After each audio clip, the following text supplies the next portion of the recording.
Ya, pakan kasih sedikit, itu pun telat, udah pasti juga trotolan itu nanti mudah manja walaupun trotolan tersebut lolohan induk. Oke teman-teman, mari kita setting trotolan sejak dini agar murai trotolan ini giras dan tidak miyik atau jinak manja.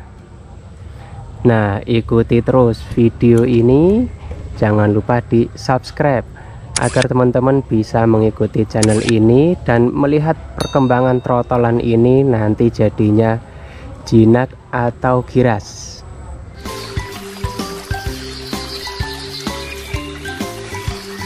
Nah, simak terus, semoga bermanfaat. Nah, jadi kenapa banyak yang menghindari murai trotolan itu ini jinak? Nah, itu biasanya ini ya dikaitkan dengan tipe burung murai itu burung fighter.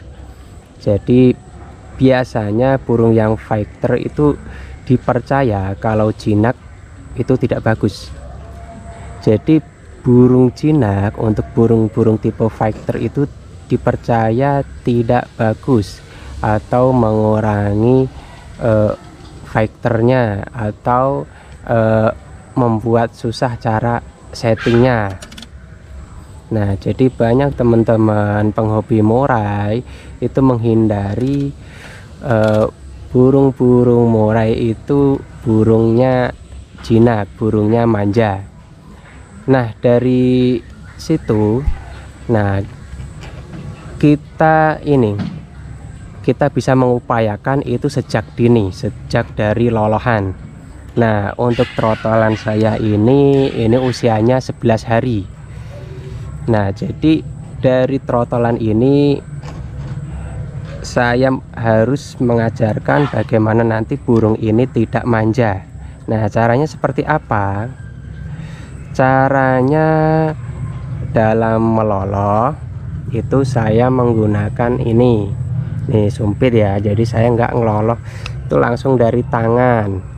Itu semenjak dari masih di sarang ini sampai sudah bisa loncat seperti ini tetap pakai sumpit ini, jadi nggak boleh langsung pakai tangan karena nanti akan terbiasa nanti melihat tangan itu dia miyik.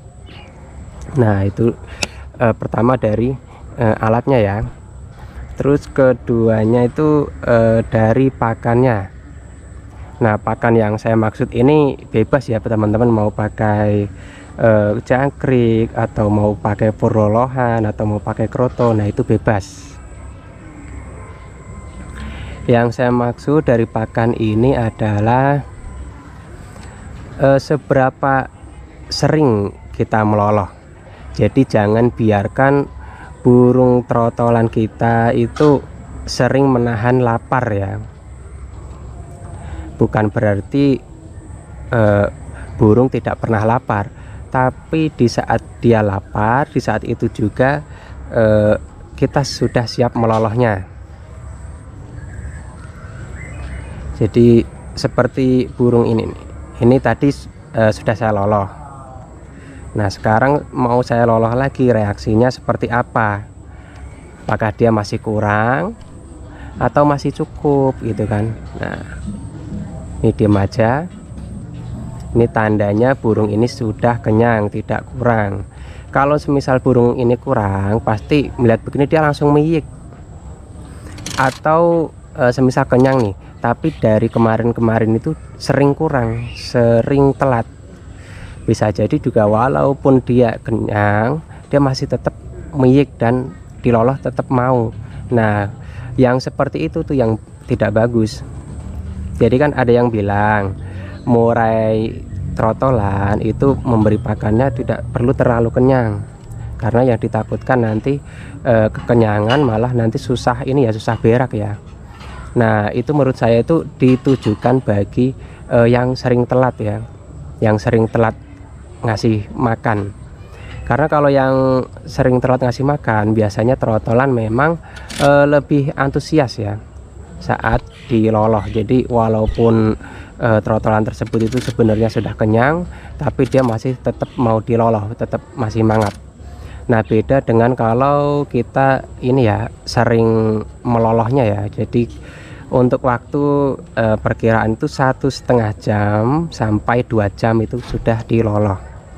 Nah, kalau lebih dari itu, nah biasanya burung lebih ini ya, lebih merasa lapar gitu. Lebih tapi kurang. Maksudnya dia kelaparan. Jadi dia sudah menunggu, sudah lapar. Nah, kalau teman-teman bisa konsisten nih pemberian pakan itu 1,5 jam setiap harinya sampai dia mandiri, nah pasti saya jamin burung tidak mudah miyik. Ya dengan catatan saat pemberian burung tidak kurang. Nah, jadi seperti itu udah dari cara melolosnya. Nah, terus selanjutnya murai trotolan itu harus kita ajarkan cepat-cepat mandiri. Nah, kalau yang sering saya lakukan itu pokoknya maksimal umur 20 hari itu sudah mandiri. Jadi sebelum umur 20 hari sudah saya latih. Cara melatihnya gimana? Gampang. Jadi teman-teman nih, kalau semisal burungnya masih loloh, jangan biasakan meloloh itu posisinya dari atas begini. Nah, usahakan paling tidak itu sejajar. Kalau udah sering sejajar nih, besoknya bisa lewat bawahnya seperti ini, meloloh dari bawah. Kalau dia sudah mau, nah itu untuk melatih dia mandiri itu mudah ya teman-teman ya. Nanti teman-teman tinggal menyediakan tempat pakannya, nanti tinggal dipancing-pancing dengan pakan apa yang disumpit ini. Nah, pasti cepat ya. Karena ya saya rasa sih masih ada aja yang kesulitan ini membuat trotolan agar cepat mandiri. Nah, kalau nggak mau repot ya ini ya teman-teman ya, biarkan lolohan itu diurus sama indukannya atau lolohan induk. Nah, itu sudah jelas dan jaminan pasti trotolan itu tidak manja. Tapi ya untuk resiko manja masih ada sih. Kalau semisal nih nanti setelah loloh induk terus salah penanganan, ya bisa jadi manja. Mudah membuat trotolan itu manja lagi, itu mudah walaupun apa namanya lolohan induk. Tinggal sering bikin telat pakannya aja, pakan kasih sedikit itu pun telat, udah pasti juga trotolan itu nanti mudah manja walaupun trotolan tersebut lolohan induk.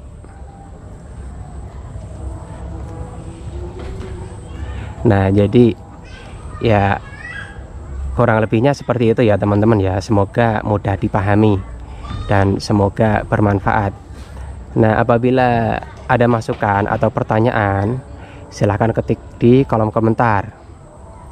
Jangan lupa di like, di subscribe, kalau perlu di share. Nah, semoga info yang saya berikan ini bisa bermanfaat untuk teman-teman kicau mania yang lain.